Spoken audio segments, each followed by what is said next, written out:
Possibly Crimson Beacon will be engaged on by King Kong. Rin still able to survive now. Sitsujin jumps into the back. Doesn't have, electrifying beats. And Jusin Rins was able to pick him up back to the electrifying beats. Oh, all the way in the center of the map. They collapse onto ONIC. 2 down already. Kirk and King Kong. It's all kingdom, baby. That ejector might have just played into his demise. Brusco, Zoo taken. Caught in the Infernal Pursuit now. Sitsujin is on that. Now red string from King Khae. It's jumped back by Edog. And look at the damage coming down from Toy now as Dairon sold him away. Sitsujin gets a double. Fritz knocked up now, chained down for Dairon to get the kill under the turret. But they will give it over to Rins. The half-purple man pushing ONIC to the limit. And all Who's there, Edog? Implosion on 3! A full dive in the back. What a set! Brusco falling as well. And now it's Sitsujin looking for the...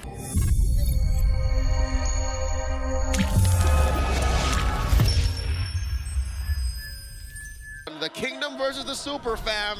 It's ONIC PH versus RRQ.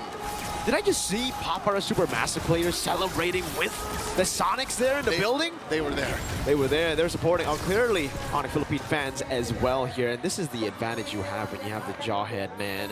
The Hayabusa, who should lose out in clear speed, isn't a loss anymore. Like, you actually clear faster with the help of the Jawhead. He's a great leasher. Brusco keeping tabs on Edok. Mano y mano. But this does open up the Little Wanderer because look, Sitsujin knows that King Kong's a little slower, so he's like, hey, I'm gonna get this first. Taking a look at it, no Season Hunter this time for Brusco on the Jawhead. It's going to be the pull yourself together and thrill. So just more damage overall. In this matchup, we saw it just earlier, Dairon versus Kirk. It was Kirk on the Phoveus, now it's Dairon. It's a switcheroo. Let's see who has more impact on the Phoveus and the Hylos, right? Because game 1, it was definitely the Phoveus winning. How about this gold lane matchup, the Granger versus the Claude? Oh wow, Toy actually goes for the flicker. All right, so he's trusting in his mechanics, his instincts a little more than what I would care for. Again, I would err on the side of caution. Same. I do the same, especially up against this very scary composition when it comes to CC. Yes, you will be able to flicker out the unstoppable force, but if it's chained together with other CC, it'll be very dangerous, my friend. And even, again, I guess he's thinking that he wants to flicker out of the Shadow Kill. That's what I'm thinking about, right? In the early game, more reliable than purifying the quad Shadow. Yeah, would rather flicker into your allies to spread the damage. But that'll force RRQ to play a certain way. Now, talking about lane to lane, the way this game has gone, it's relatively slow, 2 minutes in, no action just yet. It's ONIC PH first to the pit, 3 members circling. Edok can only watch. So it's just taking a while. Yep. It's gonna go on the orange buff. Kirk is gonna be shoved back over to Dairon. He's not interested though. Gets stunned up. Rin's in the back all alone. Pops the Crimson Beacon. Will be engaged on by King Kong. Rin's still able to survive now. Sitsujin jumps into the back. Doesn't have, electrifying beats. And Jusin Rins was able to pick him up back to the electrifying beats. Oh, all the way in the center of the map. They collapse onto ONIC. 2 down already. Kirk and King Kong. It's all kingdom, baby. That ejector might have just played into his demise. Brusco, Zoo taken down, but Super Prince gets a double with that yin-yang reaction. A smooth operator, the monster mage is, but he could not take out the key members of RRQ HOSHI to slow down the turtle take. The Kingdom take the first major neutral. Wow. It looked so one-sided, and then Super Prince said, nah, I'm gonna get a few trades in, an instant double, as he just waited in the bush for that ambush. But again, we have to acknowledge the fact that when you have to play in the paint, when it's all in AoE, just these little skirmishes, RRQ HOSHI are at an advantage. Even when eventually Toy joins, ONIC PH don't want to fight like that. So it's all about priority, and RRQ HOSHI, despite ONIC being the first to the scene, were out of their breath. It was all initiative for RRQ, so that's one thing RRQ drafted into. We just have to consider how they use that for the gold lane. What a bait, though, again, for Rin. See, Crimson Beacon very early. Hold up, another shove over to Kirk. All inning onto the horse. Revitalize used up, brought back again. The horse stays alive. Kirk refuses to take that lion down. So far, RRQ HOSHI are putting the pressure where it's necessary. Again, they know that they have a lead. 500 leading up to more at 4 minutes. How does ONIC PH thread the needle here? How do they say, hey, we have to win somewhere? And where is that besides the gold lane? I don't think they're in any rush. They can wait for, again, the mid-game. Later on, King Kong will hit his power spike. I think everybody will hit their power spike. And then they could utilize the diversion to create an angle of an attack up against RRQ, because right now it does seem like this front to back for RRQ is a bit too strong. They have so much CC that they can chain together, and it works. The synergy is great. Edok gets an implosion. You get demonic force procs on everybody, and then you just see Diamond start jumping. Yep, it's an angle that none from RRQ could expect. That's the only way ONIC wins from the early to mid before them power spikes. Turtle spawning here, lower corner of the map, 10 seconds. ONIC PH, how do they approach this? It seems like they're sending their roamers over there already. Check in. All right, Super just repositioning. Turtle's up. Turtle number 2 spawning in the game. This time RRQ with the control over it. Diamond would go for the shove. Shoulder bash over Brusco. 2 members caught in the Infernal Pursuit now. Sitsujin is on that. Now red string from King Khae. It's jumped back by Edok. And look at the damage coming down from Toy now as Tyrant holds him away. Sitsujin gets a double. Fritz knocked up, now chained down for Tyrant to get the kill under the turret. But they will give it over to Rins. The half-purple man pushing ONIC to the limit, and all the members of the Super Fam are caught out of position, even underneath tier 1 in mid. That was a bad spot for Fritz to be, and all they could get out of that was Dyren. Well played. RRQ Hoshi. Again, it's the chain CC, Leo. We see a 1v1 up top, but Jin is doing a good job right now. Unstoppable force coming down. That's the ejector to lock him up. King Kong gets that shutdown, only traded for a turret. So they have ways still to equalize in the game. But back to the point, Turtle 2. Dyren baited so many resources just by being there, shoving people away, that they completely forgot about Edok's engage. Yep, the man-to-man defense led to a 3-for-1 for Edok's ult. That was amazing. RRQ, the numbers are adding up to benefit them. The check ain't looking good. ONIC PH are in the red, and they're down 1,200 gold. And no matter what they do with these diversions, it just doesn't seem to be enough. It doesn't seem to be worth it. So they're still looking for that off angle where RRQ aren't ready to answer. Kelra, though, different story. I think oh my God! Toy just one blast away. I was saying, of all the members of ONIC, Kelra's the only one who's actually living good. Shadow kill! Over the range, forcing the Crimson Beacon. Dyren, good timing on the shoulder bash, but you can see the kill pressure. This 1,000 gold lead isn't big enough to stop this kill threat from ONIC Philippines. You're looking at King Kong, who's built a Hunter Strike, has a Legion Sword. Who knows what else the Beast is looking to cook up here. Securing his purple first, while Sitsujin clears up down bottom too late to protect that tier 1. And it looks like still RRQ have the advantage in this turtle pit. Sitsujin had a way to just go in towards the turret, but he had to think about it. Everybody was missing on the map. He had to think, who's there, Edok? Implosion on 3! A full dive in the back! What a set! Brusco falling as well! And now it's Sitsujin looking for the cleanup. Rins with a flicker forward. Kirk brought up, slammed down to the ground for Edok to take. The God Implosion echoing all throughout Jakarta City. You can watch that over and over again. It would be just as beautiful as the first time you saw it. RRQ Hoshi converting to a tier 1 in mid and a turtle. How do you come back from that? Wow. What the hell was that? I mean, I did mention it's a signature pick diversion. From a signature to another, Super Prince shows how creative it can be on that diversion. Oh my lord. It wasn't even from an angle you weren't expecting. ONIC knew what they were getting into. They just didn't expect Edok to pull the trigger that quickly, and not on that many members. What a play. The lift up as well, the signature flicker forward of Rins. Reactions from the casters. Yeehaw, man, they're full on Cowboys today. That was a sheriff and his deputy. Now back into the action here. 8 minutes 45. The Kingdom up by almost 2,500 gold. ONIC PH still on recovery mode. Looking at the items, King Kong down by maybe 500 gold, and then a majority of the lead still on Dyren. Mr. Half Purple Man himself. Half purple, half Dyren, half man, human. Yeah? Kingdom. Kingdom, half kingdom. Diversion. No. All right. Expecting someone to go for this. No. Ends up being a wasted diversion to the bottom lane, but they do get a clear down below. RRQ has watched a good number of Prince matches to know exactly where he wants to send his team when he's on a low Yi. They're waiting for this Lord spawning in the upper quarter, 30 seconds till, and all ONIC has to show for it is that tier 1 push down bottom. They are struggling, and that's an understatement. ONIC can't even play the map. Usually when ONIC is down this bad, they would find ways to play the map, but even King Kong is afraid. King Kong has no natural defenses against what RRQ is bringing.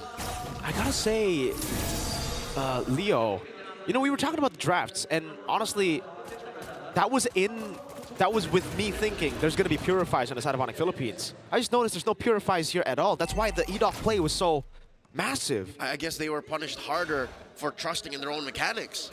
Again, who would flicker that close, right? Yeah. And without seeing the fight fully, would pull the trigger that quickly. So again, ONIC PH may have overestimated themselves, underestimated really the mechanics of this MDL-centric squad, the new gen kingdom.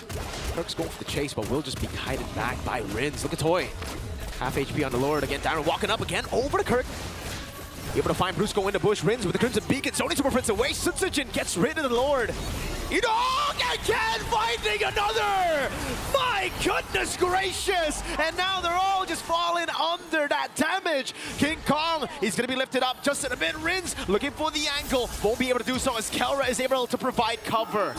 3 for 1, an amazing exchange. As soon as you saw the Lord fall, you should have backed off, but still RRQ Hoshi make ONIC PH taste the wrath of Edoc's Tigreal.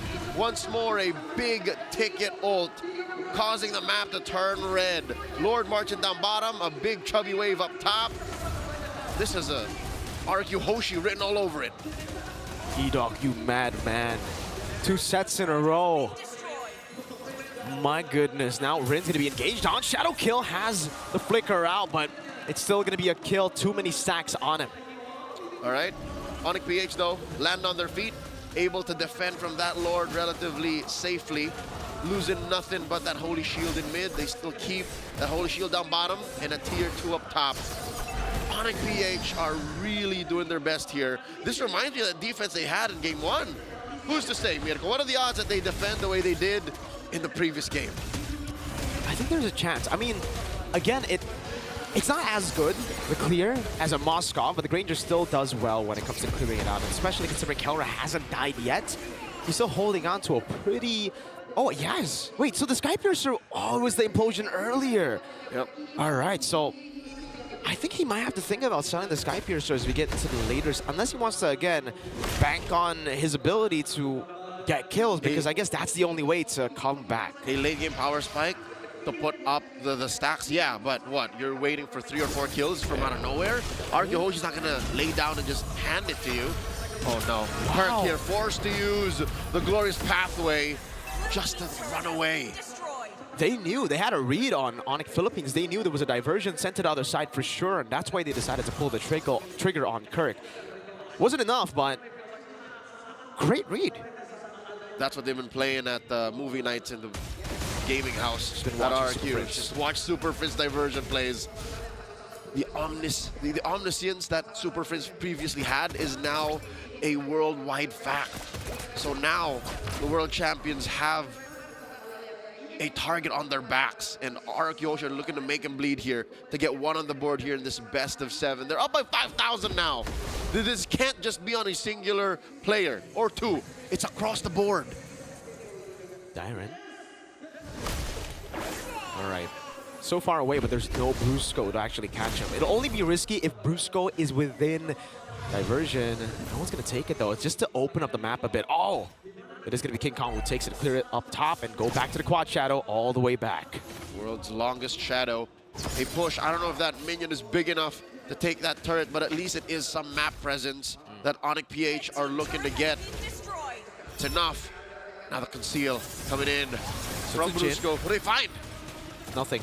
Slow push up top, too. Conceal. Burt Rins Crimson Beacon coming out. E-Dog looking for the set one more time. Able to go for the shove in the flicker, but not able to find the implosion now. That's going to be toyed with the Wind of Nature, and also the Blazing Duel. Brusco stops him there. Sutsujin gets the shutdown on King Kong, but Riz is caught in the bad spot and will be taken down by Super Prince. Sutsujin over to Brusco. That's the diversion from Super Prince to give Kelra a double. 2 for 4, and Sutsujin's the only one left. He's outnumbered by the Super Fam. He's looking for Kelra. The Mercenary saves the kingdom with a kill on the god in the gold lane. And the map equalizes. I don't think Prince and Kirk want to take down Sutsujin nor risk anything else for the Lord. RRQ Hoshi, what a recovery. ONIC PH still showing that they got something left in the tank. And he can burst it down for sure, all alone, no problem. You can see the difference it makes. Hold up, Sutsujin now around a diversion coming down. That's going to be the stun over. Oh, almost a steal. What a crazy calculation from Kirk. The timing, he almost got it. A second difference between Kirk trying and ONIC PH sending over Prince, Brusco, and King Kong. That was that close, ladies and gentlemen. They did not close the gap just yet, though. 4,000 still between these two teams. You can see the difference, though. The big, big difference when E-Dog does not get a set in these skirmishes. That's an angle of attack for ONIC Philippines. Down below, King Kong already used a shadow kill. Sutsujin not going to go for the chase. Lord still in the mid lane. Lord pushing in. ONIC PH have to watch their backs. In comes Dyron. Able to find Kelra. E-Dog looking for the implosion one more time. Only able to find Kirk now as he goes in for the shot. But Toy very low in the back buys the immortality. E-Dog able to stay alive. Dyron pops in with a crown. And Sutsujin is unable to get anyone down. And Kelra has just taken another kill into that Sky Piercer. ONIC PH lose quite a bit in that defense. Top and mid get annihilated, but they're still alive, still in this game. Kirk for Dyron and Rins. The E-Dog Gambit not paying off, not working as much anymore. Oh, they're going far off. What are they looking for here? It's a read. It's a possible read to a move for RRQ. They have to try to get themselves outside of the base, right? They can't just be playing inside. But it's the wrong read, unfortunately, this time around, and they won't be able to find anything. But still, the fact that they have defended means that they have that late game now that we were talking about. Kelra, he gambled on that Sky Piercer stack. He's got it. He got a few, and they're working with that. Scraps is enough to still build an empire, and it's gonna take a while. You're looking at a 17-minute game, 13-18, with very little on the map for ONIC still. Good news is they can get out of their base. Bad news is they have to permanently keep defending and managing those waves in mid and in top, and top is the long lane. So what does that mean? They have to use a diversion, possibly defensively. They have to use a diversion to send dudes over to clear the wave and then join the fight. How are they gonna start defending against E-Dog then? It's the best angle, it's the best side to have a base turret on.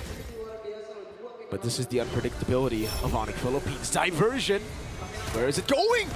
Toy in the bad spot. Oh my god, that damage! Wind of Nature saving Toy, but look at the shot coming down in the back line as well. Toy caught in the back spot as he buys the Rose Gold Meteor. Brusco taken down. Rins jumping to the back over to Kelra. Look at King Kong coming back at it one more time as Siren will fall to Kelra one more time. 2 for 3.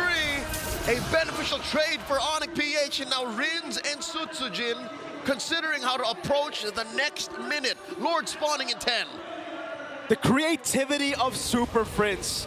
You can be down a whole lot of turrets.